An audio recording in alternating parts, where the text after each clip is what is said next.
Harry Potter और मौत के तोहफे, अध्याय 10, क्रीचर की दास्तान।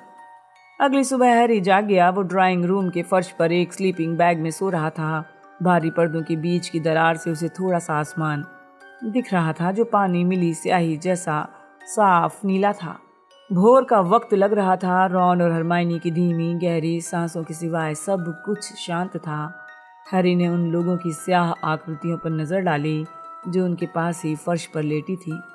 रॉन के मन में अचानक प्यार का तूफान उठा था और उसने हरमाइनी को सोफे की गद्दियों पर सुलवा दिया था, जिससे हरमाइनी की आकृति रॉन से ऊंची दिख रही थी। हरमाइनी का हाथ फर्श पर लटका था। उसकी उंगलियां रॉन की उंगलियों से कुछ इंच दूर थी। हैरी ने सोचा, शायद वो हाथ पकड़कर सोए होंगे। ये सोचकर वो अकेलापन महसूस करने लगा। उसने स्याह छत के फानूस की तरफ देखा।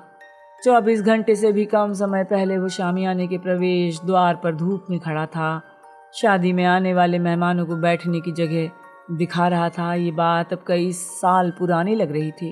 वो फर्श पर लेटा लेटा सोचता रहा होर्क्रक्सों के बारे में, उस जोखिम भरे जटिल अभियान के बारे में जो डंबलडोर उसे सौंप कर गए थे। डंबलडोर की मौत के बाद से जो दुख उस पर हावी था वो अब थोड़ा बदल गया था। शादी में उसने मुरियल आंटी के जो आरोप सुने थे वो उसके दिमाग में बीमार चीज़ों की तरह घोंसला बना चुके थे। उस जादूगर की यादों को संक्रमित करते थे जिनकी वो पूजा करता था। क्या डंबलडोर ऐसी चीज़ें होने दे सकते थे, या फिर वो डडली जैसे ही थे जो गलत कामों और गलत व्यवहार के बारे में तब तक चुप रहते थे जब तक कि इससे खुद प्रभावित न हो? क्या उन्होंने अपनी बहन की तरफ से पीठ फेर ली थी, जिसे कैद किया गया था या छुपा कर रखा गया था? हैरी ने गॉड्रिक्स हॉल और वहाँ की कब्रों के बारे में सोचा जिनका डंबलडोर ने कभी जिक्र तक नहीं किया था। उसने उन रहस्यमयी चीज़ों के बारे में सोचा जो डंबलडोर ने अपनी वसीयत में बिना किसी स्पष्टीकरण के छोड़ी थी। उसके दिल में गुस्सा उबलने लगा। डंबलडोर ने उसे बताया क्यों नहीं? उन्होंने सब कुछ स्पष्ट क्यों नहीं किया? क्या डंबलडोर को सचमुच हैरी की परवाह थी? यह सिर्फ एक मोहरा था जिसे तैयार करना था, लेकिन उस पर भरोसा नहीं करना था, कुछ बताना नहीं था। इन कड़वे विचारों के साथ लेटे रहना उसे बर्दाश्त नहीं हुआ। उसने अपना ध्यान भटकाने के लिए उस स्लीपिंग बैग से बाहर निकला। छड़ी उठाकर चुपचाप कमरे से बाहर निकल गया। बाहर निकलकर फुसफुसाया प्रकाशित भव और छड़ी की रोशनी में सीढ़ियां चढ़ने लगा। दूसरी मंजिल पर वो बेडरूम था जिसमें वो और रॉन पिछली बार सोए थे। उसने उसके भीतर नजर डाली। अलमारी के दरवाजे खुले थे और बिस्तर की चादरें अस्त व्यस्त थी। माया पंछी के समूह के जाने के बाद किसी ने घर की तलाशी ली थी। स्नैप ने, या शायद मंडंगस ने, जिसने सीरियस की मौत के पहले और बाद में मकान से काफ़ी कुछ चुराया था। हैरी की निगाह उस तस्वीर की तरफ गई जिसमें कई बार सीरियस के पर दादा फिनिस नाइजेलस ब्लैक की तस्वीर दिखती थी, लेकिन वो इस समय खाली थी। हैरी सीढ़ियों से ऊपर चढ़ता गया जब तक कि वो सबसे ऊपर वाले कमरे पर नहीं पहुंच गया जहां सिर्फ 2 दरवाजे थे। ठीक सामने वाले दरवाजे पर सीरियस के नाम की तख्ती लगी थी। हैरी पहले कभी अपने गॉडफादर के बेडरूम के भीतर नहीं गया था। उसने धक्का मारकर दरवाज़ा खोल दिया।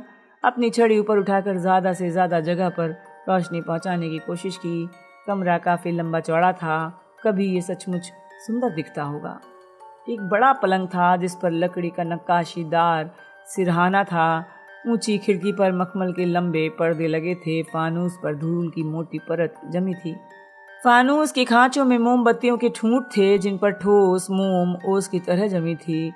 ओस पर लगी तस्वीरों और पलंग के सिरहाने पर धूल की हल्की परत थी। मकड़ी का एक जाला फानूस और लकड़ी की बड़ी अलमारी के बीच लगा था। जब हैरी कमरे में घुसा तो उसे चूहों की भागने की आवाज़ आई। किशोर सीरियस ने दीवारों पर इतने सारे पोस्टर और तस्वीरें लगाई थीं कि दीवारों का चांदी सा भूरा रेशमी रंग बहुत कम दिख रहा था। सीरियस के माता पिता शायद उस स्थायी चिपकू सम्मोहन को नहीं हटा पाए थे जिससे ये तस्वीरें दीवार पर चिपकी थीं। हैरी को यकीन था उन्हें अपने बड़े लड़के की सजावट पसंद नहीं आई होगी। सीरियस अपने माता पिता को चिढ़ाने की कोशिश में कुछ ज़्यादा ही आगे निकल गया था। वहाँ पर गरुण द्वार के बहुत बड़े बड़े बैनर लगे थे जो लाल और सुनहरे रंग के थे। इनके कारण नाग शक्ति वाले बाकी परिवार से उसका अंतर स्पष्ट रूप से रेखांकित था।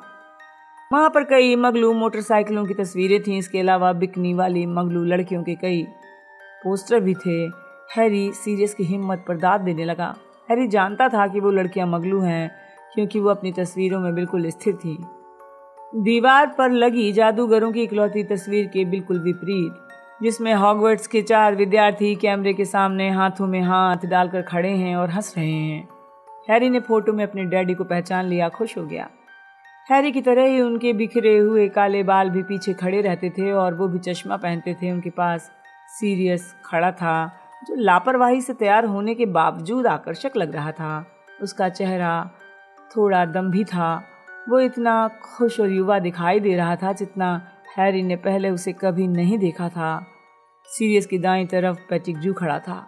मोटा और पानीदार आंखों वाला पेटिग्रू शायद इस बात पर खुश था कि वो इतने शानदार गैंग में शामिल है और जेम्स और सीरियस जैसे प्रशंसित विद्रोहियों के साथ रहता है। जेम्स के बाईं और ल्यूपिन खड़े थे, जिनका हुलिया तब भी थोड़ा खराब दिख रहा था। बहरहाल उनके चेहरे पर सुखद हैरानी की झलक थी कि उन्हें इस गैंग में पसंद और शामिल किया जा रहा है। या फिर हैरी को ऐसा इसलिए लग रहा था क्योंकि वो ये बातें जानता था। उसने दीवार से तस्वीर उतारने की कोशिश की, आखिर अब वो इसका मालिक था। सीरियस ने हर चीज़ उसके नाम छोड़ी थी, लेकिन तस्वीर हिली तक नहीं।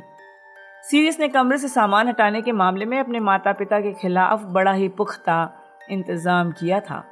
हैरी ने फर्श पर चारों तरफ नज़र डाली।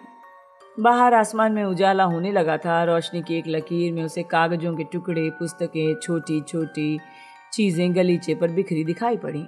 साफ लग रहा था सीरियस के बेडरूम की तलाशी ली गई थी। हैरी नीचे झुका, उसने कागज उठा लिए। उनमें से एक बथिल्डा बैगशॉट की जादू का इतिहास पुस्तक का पन्ना था। दूसरा कागज मोटरसाइकिल मेंटेनेंस का मैनुअल था। तीसरा हाथ से लिखा हुआ था। उसने उस मुड़े तुड़े कागज को सीधा किया। प्रिय पैटफुट, धन्यवाद। हैरी के जन्मदिन के तोहफे के लिए बहुत बहुत धन्यवाद। ये उसका अब तक का सबसे प्रिय तोहफा है। 1 साल की उम्र में ही वो खिलौना झाड़ू पर उड़ने लगा है। वो बहुत खुश हुआ। तुम इसे अपनी आंखों से देख सको, मैं एक तस्वीर भेज रही हूँ। तुम तो जानते ही हो ये झाड़ू ज़मीन से सिर्फ 2 फुट ऊपर ही उठती है, लेकिन उसके कारण बिल्ली मरते मरते बची है और उसने ये भयंकर गमला भी तोड़ दिया जो पिटूनिया ने मुझे क्रिसमस पर भेजा था। जाहिर है जेम्स ये देखकर बहुत खुश हुआ है। वो कहता है कि हैरी महान क्विडिच खिलाड़ी बनेगा, लेकिन हमें अपनी सारी कीमती चीज़ें हटानी पड़ी और हमने ये फैसला किया है कि अब जब भी वो झाड़ू पर सवारी करेगा हम उस पर से अपनी नज़रें नहीं हटाएंगे। हमने बर्थडे पार्टी का आयोजन बड़ी सादगी से किया था। सिर्फ हम लोग और बथिल्डा थे। बथिल्डा ने हमेशा हमारी मदद की है और हैरी पर तो वो जान छिड़कती है। हमें अफसोस है तुम नहीं आ पाए, लेकिन माया पंछी के समूह का काम पहले स्थान पर आना चाहिए। और वैसे भी हैरी अभी इतना बड़ा नहीं हुआ है कि वो समझ पाए कि उसका आज जन्मदिन है। जेम्स यहाँ बंद रहते रहते उकता गया है, कुछ कहता नहीं है, लेकिन मैं जानती हूँ। इसके अलावा उसका अदृश्य चोगा अब भी डंबलडोर के पास है, इसलिए वो छिप कर घूम नहीं सकता। तुम्हारे आने से वो बहुत खुश हो जाता है। वर्मी पिछले वीकेंड पर यहाँ आया था। वो मुझे परेशान दिख रहा था, लेकिन शायद ऐसा मैकिनॉस की खबर के कारण हुआ होगा। जब मैंने सुना था तो मैं रात भर रोई थी। बथिल्डा अक्सर हमारे यहाँ आती रहती हैं। बहुत ही दिलचस्प बूढ़ी औरत है। डंबलडोर के बारे में बड़ी मज़ेदार कहानियाँ सुनाती हैं। वैसे मुझे यकीन नहीं है कि ये जानकर वो खुश होंगे। मुझे नहीं मालूम कि इन बातों में कितनी सच्चाई है, क्योंकि विश्वास नहीं होता कि डंबलडोर। हैरी की इंद्रियाँ सुन्न हो गईं। उस चमत्कारी कागज को अपनी बेजान उंगलियों में पकड़कर वो बिल्कुल स्थिर खड़ा था। उसके भीतर एक तरह का शांत ज्वालामुखी उसकी रगों में कभी खुशी तो कभी दुख भेजता था। वो लड़खड़ाते कदमों से पलंग तक गया और बैठ गया। उसने चिट्ठी दोबारा पढ़ी, लेकिन इसके बावजूद उसे उतना ही समझ में आया जितना पहली बार समझ में आया था। वो तो बस लिखावट को घूरे जा रहा था। उसकी मम्मी भी जी अक्षर उसी तरह लिखती थी। वो पूरी चिट्ठी में जी अक्षर खोजने लगा। हर अक्षर पर्दे के पीछे से हिलते किसी दोस्ताना हाथ की तरह लग रहा था। ये चिट्ठी एक अविश्वसनीय खजाना थी। इस बात का सबूत थी कि लिली पॉटर कभी जिंदा थी, सचमुच जिंदा थी, कि उसका गर्म हाथ कभी इस चर्मपत्र पर चला था, कि उसने ही ये अक्षर स्याही से लिखे थे अपने बेटे हैरी के बारे में। अधीरता से अपनी आंखों के आंसू पोंछते हुए उसने एक बार फिर चिट्ठी पढ़ी और इस बार इस अर्थ पर ध्यान केंद्रित किया। ये किसी थोड़ी भूली आवाज़ को सुनने जैसा था। उसके पास एक बिल्ली थी। शायद वो भी उसके मम्मी डैडी की तरह ही गॉड्रिक्स हॉलो में मारी गई होगी, या फिर जब उसे खिलाने पिलाने के लिए कोई बचा नहीं होगा तो भाग कर कहीं और चली गई होगी। सीरियस ने उसे पहले झाड़ू खरीद कर दी थी। उसकी मम्मी डैडी बथिल्डा बैकशॉट को जानते थे। क्या डंबलडोर ने ही उनका परिचय कराया था? अदृश्य चोगा अभी डंबलडोर के पास है। बड़ी अजीब बात थी। हैरी ठहरा और अपनी माँ के शब्दों पर विचार करने लगा। डंबलडोर ने जेम्स से अदृश्य चोगा क्यों लिया था?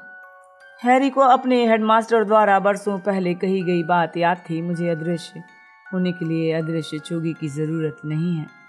शायद डंबलडोर को ये चोगा माया पंछी के समूह में किसी कम सक्षम व्यक्ति के लिए चाहिए होगा। उन्होंने सिर्फ उस तक चोगा पहुंचाने का काम किया होगा। हैरी आगे पढ़ने लगा। वर्मी यहाँ आया था। गद्दार पीटर पेटिग्रू परेशान दिख रहा था। क्या सचमुच? क्या वो जानता था कि वो जेम्स और लिली को आखिरी बार जिंदा देख रहा है? और आखिर बथिल्डा, जिसने डंबलडोर के बारे में अविश्वसनीय कहानियां सुनाई थी, विश्वास नहीं होता कि डंबलडोर क्या? डंबलडोर के बारे में बहुत सी बातों पर विश्वास नहीं हो सकता था। हैरी उठकर खड़ा हो गया, गौर से फर्श को देखने लगा। शायद बाकी की चिट्ठी यहीं कहीं होगी। वो बिखरे हुए कागजों को उलटने पलटने लगा। अपनी उत्सुकता में उसने भी उनकी उतनी ही कम परवाह की जितनी पहली बार तलाशी लेने वाले ने की थी। उसने ड्रॉअर खोले, पुस्तकें हिलाकर देखी, कुर्सी पर खड़े होकर अलमारी के ऊपर हाथ फेरा, यहाँ तक कि पलंग और कुर्सी के नीचे झुक कर देखा। आखिरकार फर्श पर लेटकर चेहरा नीचा करने पर उसे एक चीज़ दिखाई पड़ी। अलमारी के नीचे कागज़ का एक फटा हुआ टुकड़ा नजर आया। उसने बाहर निकाल लिया। ये कागज़ नहीं था, बल्कि ये फटी हुई तस्वीर थी जिसका जिक्र लिली ने अपनी चिट्ठी में किया था। तस्वीर पर काले बालों वाला एक खिलखिलाता हुआ लड़का एक छोटी झाड़ू पर तस्वीर से अंदर बाहर हो रहा था। उसके पीछे 2 पैर दिख रहे थे जो जेम्स के होंगे। हैरी ने तस्वीर को लिली की चिट्ठी के साथ अपनी जेब में रख लिया और दूसरे कागज़ की तलाशी करने लगा। बहरहाल 15 मिनट बाद वो मन मारकर इस नतीजे पर पहुंचा कि उसकी माँ की चिट्ठी सालों पहले कहीं खो गई है, या फिर कमरे की तलाशी लेने वाला व्यक्ति इसे उठाकर ले गया है। हैरी ने चिट्ठी के पहले पन्ने को एक बार फिर पढ़ा। उसकी खिलौना झाड़ू में प्राण भक्षियों को क्या दिलचस्पी हो सकती थी? इकलौती उपयोगी जानकारी डंबलडोर के बारे में ही हो सकती थी। विश्वास नहीं होता कि डंबलडोर क्या? हैरी, हैरी, हैरी, मैं यहाँ हूँ, उसने चिल्लाकर कहा। क्या हुआ? दरवाजे के बाहर कदमों की आवाज सुनाई दी। हरमाइनी तेजी से अंदर आई। जागने पर हम सोच रहे थे तुम जाने कहाँ चले गए हो, उसने हाँफते हुए कहा। वो मुड़ी और चिल्लाकर बोली, रॉन, वो मुझे मिल गया है। रॉन की चिढ़ी हुई आवाज कुछ मंजिल नीचे से गूंजी। अच्छा, उससे मेरी तरफ से कह दो कि वो महामूर्ख है। हैरी, प्लीज इस तरह बताए बिना कहीं मत जाया करो। हम दहशत में आ गए थे। तुम ऊपर क्या कर रहे हो? उसने अस्त व्यस्त कमरे की तरफ देखा। तुम क्या कर रहे थे? देखो तो सही मुझे क्या मिला। उसने अपनी माँ की चिट्ठी निकाली। हैरी हरमाइनी को चिट्ठी पढ़ते हुए देखता रहा। पन्ने के आखिर में पहुंचने पर उसने हैरी की तरफ देखा। ओह हैरी, और ये भी देखो। उसने फटी हुई तस्वीर बढ़ाई। हरमाइनी खिलौना झाड़ू पर अंदर बाहर होते बच्चे को देखकर मुस्कुराई। हैरी ने कहा, मैं बाकी की चिट्ठी खोज रहा था लेकिन कहीं नहीं मिली। हरमाइनी ने चारों तरफ देखा। इतना बुरा हाल तुमने किया है या तुम्हारे आने के पहले ही इतना बेहाल था? मुझसे पहले किसी और ने तलाशी ली है। मुझे भी यही लग रहा है। ऊपर आते समय मैंने हर कमरे में झांक कर देखा है। हर कमरा अस्त व्यस्त है। वैसे तुम्हें क्या लगता है वो लोग किस चीज़ की तलाश में होंगे? अगर स्नैप हुआ तो माया पंछी के समूह की जानकारी तलाश कर रहा होगा। ज़रा सोचो तो। लेकिन उसके पास तो पहले ही सारी जानकारी है। मेरा मतलब है वो समूह में था, है ना? अपने अंदाजे पर बातचीत करने के लिए उत्सुक हैरी बोला, तो फिर डंबलडोर के बारे में जानकारी की तलाश में होगा। उदाहरण के लिए इस चिट्ठी का दूसरा पेज। तुम जानती हो मेरी मम्मी ने जिस बथिल्डा का जिक्र किया है वो कौन थी? कौन? बथिल्डा बैकशॉट, जादू का इतिहास की लेखिका। तो तुम्हारे माता पिता उन्हें जानते थे? वो कमाल की जादुई इतिहासकार थीं। वो अब भी जिंदा हैं और गॉड्रिक्स हॉलों में रहती हैं। रॉन की मुरियल आंटी शादी में उनके बारे में बात कर रही थी। बथिल्डा डंबलडोर परिवार को जानती थी। उनसे बातचीत करना बहुत दिलचस्प रहेगा, है ना? हरमाइनी ने हैरी की तरफ मुस्कुरा कर देखा। उसके चेहरे पर समझ का ऐसा भाव था जो हैरी को पसंद नहीं आया। उसने चिट्ठी और तस्वीर को दोबारा अपने गले में लटके पाउच के भीतर रख लिया ताकि हरमाइनी की तरफ न देखना पड़े और उसका भांडा न फूटे। मैं समझ सकती हूँ तुम उनसे अपने मम्मी डैडी और डम्बलडोर के बारे में बातें करना पसंद करोगे, लेकिन उससे होर्क्रक्स की खोज में मदद नहीं मिलेगी, है ना? हैरी ने कोई जवाब नहीं दिया। वो आगे बोलती रही। हैरी, मैं जानती हूँ तुम गॉड्रिक्स हॉलो जाना चाहते हो, लेकिन मुझे डर लग रहा है। उन प्राण भक्षियों ने कल हमें जितनी आसानी से खोज लिया था, मैं डर गई हूँ। अब मुझे पहले से ज़्यादा लगता है कि हमें उस जगह से दूर रहना चाहिए जहाँ तुम्हारे मम्मी डैडी दफन हैं। मुझे यकीन है प्राण भक्षी तुम्हारे वहाँ जाने की उम्मीद कर रहे होंगे। बात सिर्फ ये नहीं है, हैरी ने कहा, जो अभी हरमाइनी से नजरें नहीं मिला रहा था। मुरियल ने शादी में डम्बलडोर के बारे में बहुत कुछ कहा था। मैं सच्चाई जानना चाहता हूँ। उसने हरमाइनी को मुरियल की कही हर बात बताई। हरमाइनी बोली, जाहिर है मैं समझ सकती हूँ, इससे तुम विचलित क्यों हुए हैरी। मैं विचलित नहीं हुआ हूँ, मैं बस जानना चाहता हूँ बातों में सच्चाई है या नहीं। हैरी ने झूठ बोल दिया। हैरी, तुम क्या सोचते हो?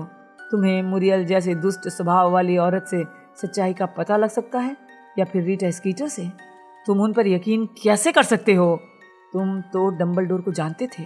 मुझे लगता था कि मैं जानता हूँ, वो बुदबुदाया। लेकिन ये तो तुम जानते हो कि रीटा स्कीटर ने तुम्हारे बारे में जितनी बातें लिखी थी उसमें कितनी सच्चाई थी। डोज ने सही कहा था, तुम इन लोगों के कारण डम्बलडोर की छवि को धूमिल मत होने देना। वो दूर देखने लगा। उसने कोशिश की उसके भीतर का द्वेष उसके चेहरे पर न दिखे। किचन में चलें? हरमाइनी ने थोड़ी देर रुकने के बाद कहा। नाश्ते के लिए कुछ खोजें? वो मन में सोच कर राजी हो गया और हरमाइनी के पीछे पीछे दरवाजे से निकलकर सीढ़ियों के सिरे तक पहुंच गया। वो दूसरे दरवाजे के पास पहुंचा। अंधेरे के कारण वहां लगे छोटे साइन बोर्ड पर पहले उसने ध्यान नहीं दिया था, लेकिन अब उसने देखा कि उसके नीचे गहरी खरोंचों के निशान थे। वो उसे पढ़ने के लिए वहीं ठहर गया। इस छोटे से साइन बोर्ड को हाथ से बनाया गया था। ये पर्सी वीजली जैसा काम था। बिना अनुमति प्रवेश निषेध है। Rigorous arcs black. हैरी अचानक बहुत रोमांचित हो गया। उसने दोबारा इसे पढ़ा। तब तक हरमाइनी एक मंजिल नीचे पहुंच चुकी थी। हरमाइनी, हैरी ने कहा, और वो इस बात पर हैरान था कि उसकी आवाज इतनी शांत थी। जरा यहाँ आना। क्या हुआ? मुझे लगता है आरे भी मिल गया। आह की आवाज के साथ हरमाइनी सीढ़ियों पर भागती हुई आई। तुम्हारी मम्मी की चिट्ठी में? लेकिन मुझे तो कुछ नहीं दिखा। हैरी ने सिर हिलाकर रेगुलस के साइन बोर्ड की तरफ इशारा किया। हरमाइनी ने पढ़ा और फिर हैरी की बांह इतनी जोर से जकड़ ली कि वो कराह उठा। हरमाइनी ने फुसफुसाकर कहा, सीरियस का भाई? वो प्राण भक्षी था। सीरियस ने मुझे बताया था। बहुत कम उम्र में प्राण भक्षियों के दल में शामिल हो गया था, लेकिन कुछ समय बाद उसके हाथ पैर फूल गए। उसने उनके दल से निकलने की कोशिश की, इसलिए उन्होंने उसे मार डाला। ये सही बात है। अगर वो प्राण भक्षी था तो वोल्डेमार्ट तक पहुंच सकता था, और अगर उसके दल से निकलना चाहता होगा तो वोल्डेमार्ट ने उसे खत्म किया होगा। उसने हैरी की बांह छोड़ दी और सीढ़ियों पर झुककर चिल्लाई, रॉन, रॉन, जल्दी ऊपर आओ। 1 मिनट बाद रॉन हांफता हुआ ऊपर आया। उसकी छड़ी तनी हुई थी। क्या हुआ? अगर बड़ी मकड़ियां हो तो मैं नाश्ता करने के बाद ही कुछ करूंगा। फिर उसने रेगुलस के दरवाजे पर लगे साइन बोर्ड को घूर कर देखा, जिसकी तरफ हरमाइनी खामोशी से इशारा कर रही थी। क्या? सीरियस का भाई था, है ना? Rigorous Arcturus. RAB locket. कहीं तुम्हारा ये मतलब तो नहीं? अभी पता चल जाएगा, हैरी ने कहा। दरवाजे को धक्का दिया। ताला लगा था। हरमाइनी हैंडल की तरफ छड़ी करके बोली, अल्लाह मोरा। क्लिक की आवाज के साथ दरवाजा झूल गया। वो लोग एक साथ चौखट लांग कर अंदर गए। चारों तरफ देखने लगे। रेगुलस का बेडरूम सीरियस के बेडरूम से थोड़ा छोटा था, हालांकि ये उतना ही भव्य था। सीरियस ने बाकी परिवार से अपनी दूरी का प्रचार करने की कोशिश की थी, लेकिन रेगुलस की कोशिश इसके विपरीत थी। नाग शक्ति के हरे और चांदी जैसे रंग हर तरफ थे। पलंग की चादरों पर, दीवारों पर, खिड़कियों पर। पलंग के ऊपर ब्लैक परिवार की मोहर थी। इसका सूत्र वाक्य सदैव शुद्ध भी लिखा था। नीचे अखबार की पीली पड़ चुकी कतरनों का संग्रह था, जिन्हें चिपका कर एक कोलाज बनाया गया था। हरमाइनी उन्हें देखने के लिए कमरे के पार गई।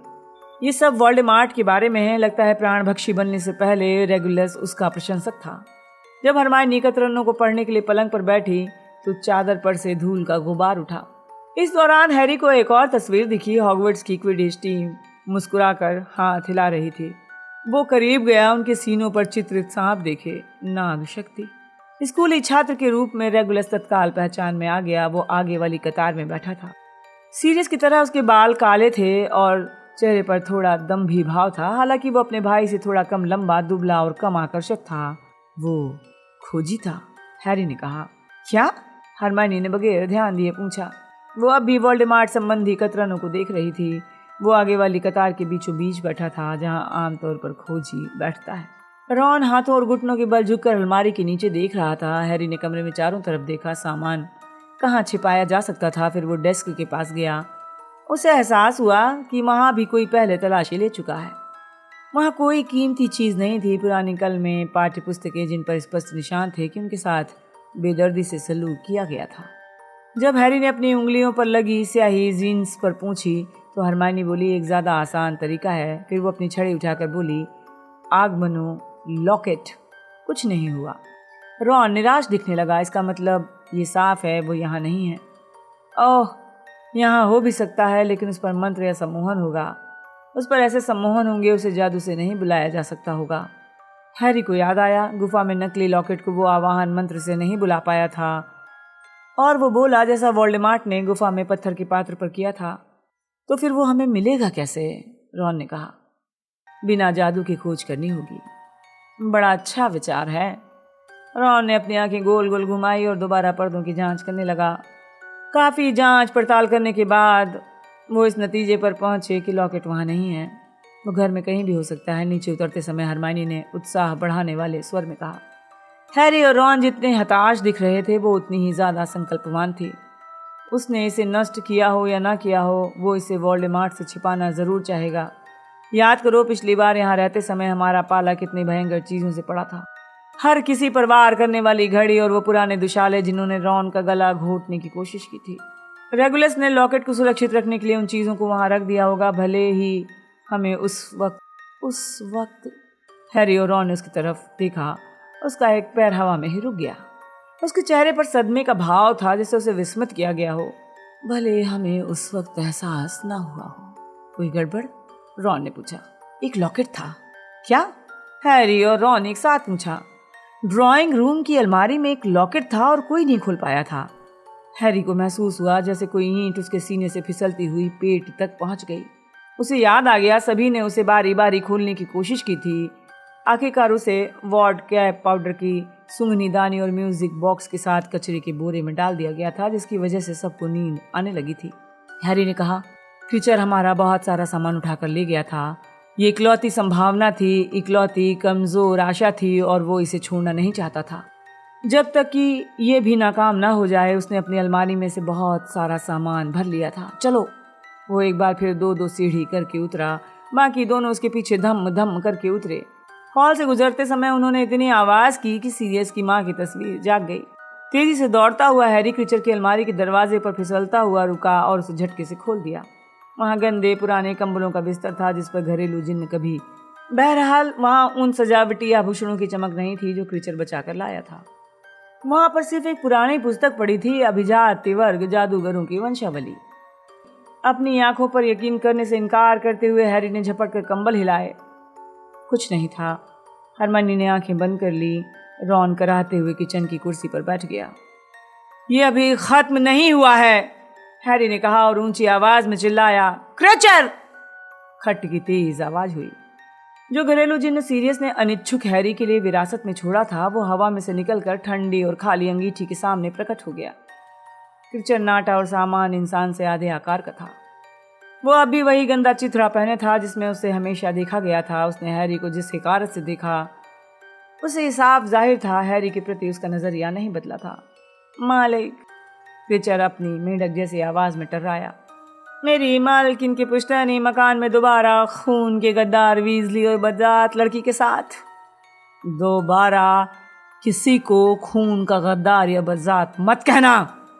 अगर क्रीचर ने सीरियस को वोल्डेमॉर्ट के हवाले नहीं किया होता, तब भी उसकी थूथन जैसी नाक और खून जैसी लाल आंखें हैरी को बहुत अप्रिय लगती। मैं तुमसे एक सवाल पूछना चाहता हूँ, हैरी ने कहा और घरेलू जिन्न की तरफ देखते समय उसका दिल तेजी से धड़कने लगा। और मैं तुम्हें आदेश देता हूँ, तुम्हें इसका सच सच जवाब देना है, समझ गए? हाँ मालिक। हैरी का दिल उसकी पसलियों से टकरा रहा था जब उसने कहा, 2 साल पहले ड्राइंग रूम में ऊपर वाली मंजिल पर सोने का एक बड़ा लॉकेट था। हमने उसे फेंक दिया था। क्या तुमने उसे चुराया था? पल भर की खामोशी के बाद क्रीचर तन कर खड़ा हुआ। उसने हैरी से नजरें मिलाईं, फिर बोला, हाँ। वो इस वक्त कहाँ है? हैरी ने पूछा। रॉन और हरमाइनी खुश दिख रहे थे। क्रीचर ने अपनी आंखें बंद कर ली, जैसे वो अपने अगले शब्दों पर उनकी प्रतिक्रियाओं को देखना बर्दाश्त नहीं कर सकता हो। चला गया। चला गया? हैरी ने दोहराया। उसकी खुशी उड़न छू हो गई। चला गया से क्या मतलब है तुम्हारा? घरेलू जिन्न कांपने लगा, लहराने लगा। क्रीचर, मैं तुम्हें आदेश देता हूं। मंडंगस फ्लेचर। घरेलू जिन्न टर्राया। उसकी आंखें अभी कसकर बंद थीं। मंडंगस फ्लेचर ने सारी चीजें चुरा ली हैं। मिस बेला और मिस सिसी की तस्वीरें, मेरी मालकिन के gloves, order of Merlin first class, खानदान के मुहर वाले प्याले और क्रीचर सांस लेने के लिए हाँफ रहा था। उसका सपाट सीना तेजी से ऊपर नीचे हो रहा था। और वो लॉकेट। हैरी ने सहज अनुभूति से प्रतिक्रिया की। जब क्रीचर ने अंगीठी के पास रखे आग कुरेदने वाले पोखर की तरफ छलांग लगाई तो उसने घरेलू जिन्न पर कूदकर उसे जमीन पर सीधा लिटा दिया। क्रीचर के साथ हरमाइनी की चीख सुनाई दी, लेकिन हैरी उन दोनों की चीखों से ज्यादा तेजी से गरजा। क्रीचर, मैं तुम्हें बिल्कुल स्थिर लेटे रहने का आदेश देता हूं। जब उसे लगा घरेलू जिन्न बिल्कुल स्थिर हो गया है तो उसने उसे छोड़ दिया। क्रीचर पत्थर के ठंडे फर्श पर चुपचाप पड़ा रहा। उसकी आंखों से आंसू बह रहे थे। हैरी, उसे उठने को कहो, हरमाइनी फुसफुसाई, ताकि वो पोकर से खुद को घायल कर ले। हैरी घरघराती आवाज में बोला। घरेलू जिन्न के पास घुटनों से बैठ गया। मैं ऐसा नहीं चाहता हूँ। देखो क्रीचर, मैं सच्चाई जानना चाहता हूँ। तुम्हें कैसे पता चला मंडंगस फ्लेचर ने लॉकेट चुराया है? क्रीचर ने उसे देखा था, घरेलू जिन्न ने सुबकते हुए कहा, जब आंसू उसकी थूथन और उसके पीले दांतों पर गिरे। क्रीचर ने उसे क्रीचर की अलमारी से निकालते देखा था, जब उसके दोनों हाथों में क्रीचर के कीमती सामान भरे थे। क्रीचर ने चोर को रुकने को कहा था, लेकिन मंडंगस फ्लेचर हंसा और भाग। तुमने लॉकेट को मास्टर रेगुलस का कहा था? क्यों? वो लॉकेट कहाँ से आया था? रेगुलस से उसका क्या संबंध था? क्रीचर, बैठ जाओ। मुझे हर वो चीज़ बताओ जो तुम लॉकेट के बारे में जानते हो, और इस बारे में भी कि रेगुलस से इसका क्या संबंध था। घरेलू जिन्न सिमट कर गुड़ी मुड़ी होकर गेंद के आकार में बैठ गया और अपना गीला चेहरा घुटनों के बीच में रखकर आगे पीछे हिलने लगा। जब वो बोला तो उसकी आवाज़ दबी हुई थी, लेकिन खामोश गूंजते किचन में बिल्कुल साफ सुनाई दे रही थी। मास्टर सीरियस घर छोड़कर चले गए थे। अच्छा हुआ, क्योंकि वो गंदे लड़के थे और अपनी आवारा हरकतों से उन्होंने मेरी मालकिन का दिल तोड़ दिया था। लेकिन मास्टर रेगुलस में खानदानी गर्व था। वो जानते थे कि ब्लैक खानदान की इज्जत क्या है और शुद्ध खून की गरिमा क्या है। वो बरसों तक शैतानी शहंशाह का गुणगान करते रहे और 16 साल के होते ही मास्टर रेगुलस शैतानी शहंशाह के दल में शामिल हो गए। वो शैतानी शहंशाह की सेवा में बहुत खुश थे। उन्हें बहुत गर्व था। दल में शामिल होने के 1 साल बाद एक दिन मास्टर रेगुलस किचन में क्रीचर से मिलने आए। मास्टर रेगुलस क्रीचर को हमेशा पसंद करते थे और मास्टर रेगुलस ने कहा, उन्होंने कहा, बूढ़ा जिन्न पहले से कहीं ज़्यादा तेजी से झूलने लगा। उन्होंने कहा कि शैतानी शहंशाह को एक घरेलू जिन्न की ज़रूरत थी। वोल्डेमॉर्ट को घरेलू जिन्न की ज़रूरत थी? हैरी ने दोहराया। मुड़कर रॉन और हरमाइनी को देखने लगा। वो उसी तरह चकराए हुए दिख रहे थे। ओह हाँ, और मास्टर रेगुलस ने स्वेच्छा से क्रीचर का नाम सुझा दिया था। मास्टर रेगुलस ने कहा ये उनके लिए सम्मान की बात थी और क्रीचर के लिए भी। उन्होंने क्रीचर से कहा कि शैतानी शहंशाह उससे जो भी काम करवाना चाहें वो कर दे और घर लौट आए। क्रीचर अब पहले से ज़्यादा तेजी से झूलने लगा। उसकी सांस सुबकियों में आने लगी थी। तो क्रीचर शैतानी शहंशाह के पास गया। शैतानी शहंशाह ने क्रीचर को नहीं बताया कि वो क्या करने वाले हैं। वो क्रीचर को अपने साथ समुद्र के पास एक गुफा में ले गए। गुफा के पार एक कंदरा थी और कंदरा में एक बड़ी काली झील। हैरी की गर्दन के बाल खड़े हो गए। वो उस घटना को स्पष्टता से देख सकता था।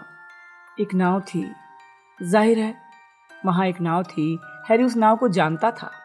तो इस तरीके से वोल्डेमॉर्ट ने होर्क्रक्स की सुरक्षा व्यवस्था की जांच की थी, एक घरेलू जिन्न उधार लेकर, जिसकी मौत से उसे कोई फर्क नहीं पड़ता था। वहाँ टापू पर काढ़े से भरा एक पात्र था। शैतानी शहंशाह ने क्रीचर से इसे पीने को कहा। क्रीचर ने काढ़ा पिया और उसे पीते समय उसे भयंकर चीजें दिखीं। क्रीचर का पेट जलने लगा। क्रीचर ने मास्टर रेगुलस से चिल्लाकर कहा कि वो उसे बचा लें। उसने अपनी मालकिन ब्लैक को पुकारा, लेकिन शैतानी शहंशाह बस हंस दिए। उन्होंने क्रीचर को पूरा काढ़ा पिलाया, फिर उन्होंने खाली पात्र में एक लॉकेट डाल दिया।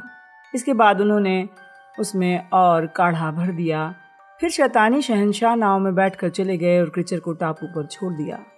हैरी इसे होते हुए देख सकता था।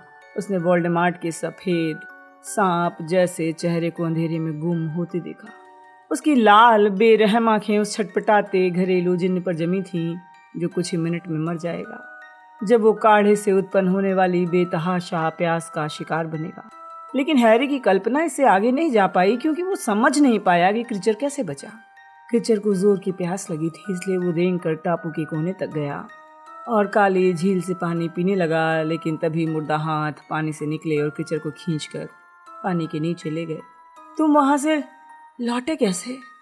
हैरी ने पूछा। उसे इस बात की हैरानी नहीं थी कि वो फुसफुसा रहा था। क्रीचर ने अपना बदसूरत सिर उठाया, बड़ी बड़ी लाल आंखों से हैरी को देखा।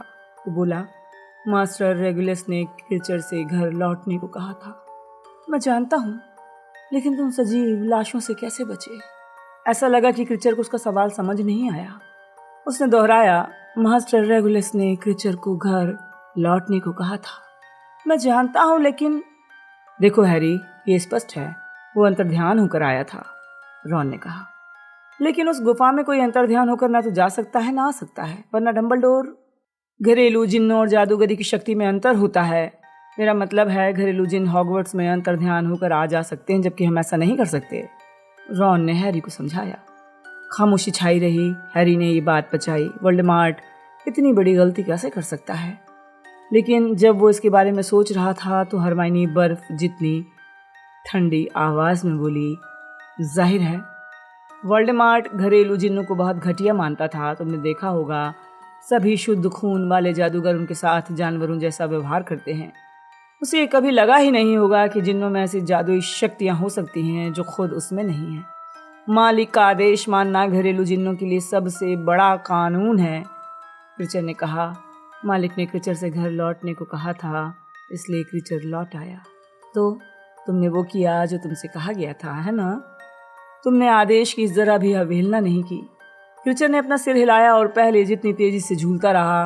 तो तुम्हारे लौटने के बाद क्या हुआ? जब तुमने रेगुलस को सारी बात बताई तो उसने क्या कहा? मास्टर रेगुलस बहुत चिंतित हो गए, बहुत ही चिंतित।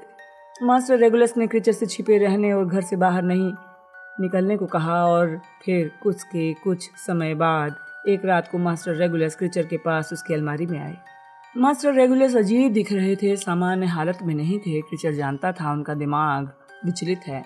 उन्होंने क्रीचर से कहा कि वो उन्हें उस गुफा में ले जाए जिसमें शैतानी शहंशाह क्रीचर को ले गया था।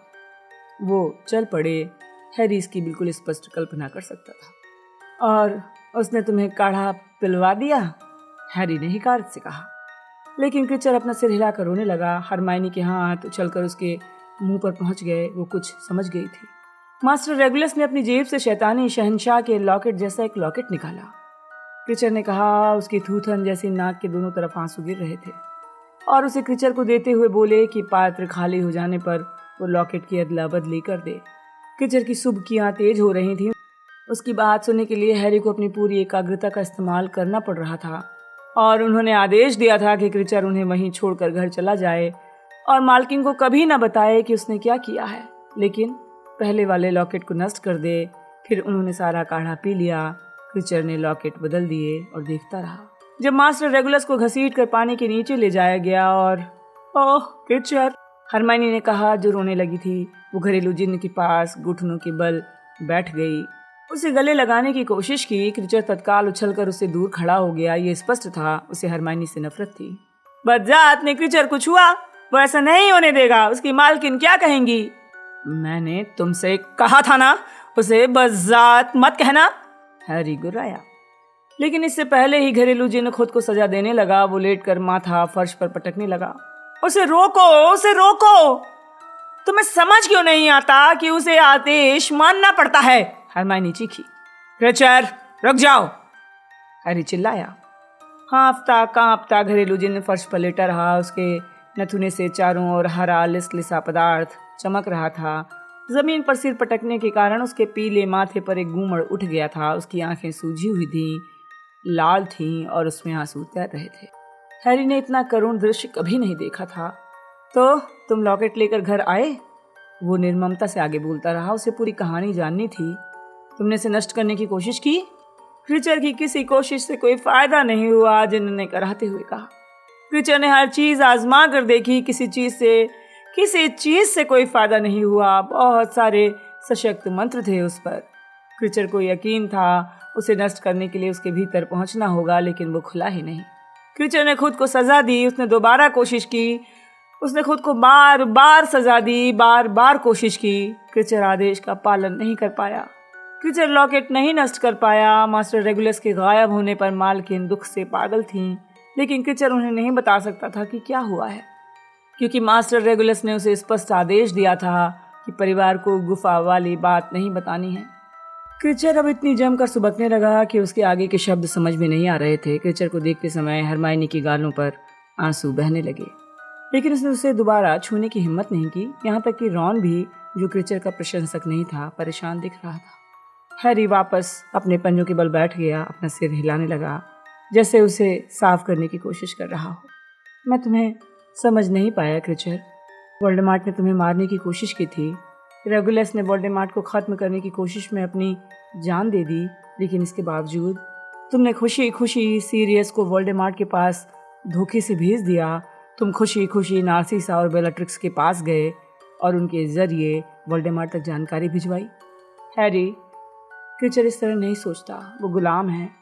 घरेलू जिन्न बुरे, यहाँ तक कि क्रूर बर्ताव के आदी होते हैं। वोल्डेमॉर्ट ने क्रीचर के साथ जो किया था वो सामान्य से अलग नहीं था। जादूगरों के युद्धों से क्रीचर जैसे घरेलू जिन्न को क्या मतलब था? वो तो उन लोगों के प्रति वफादार था जो उसके साथ दयालु थे।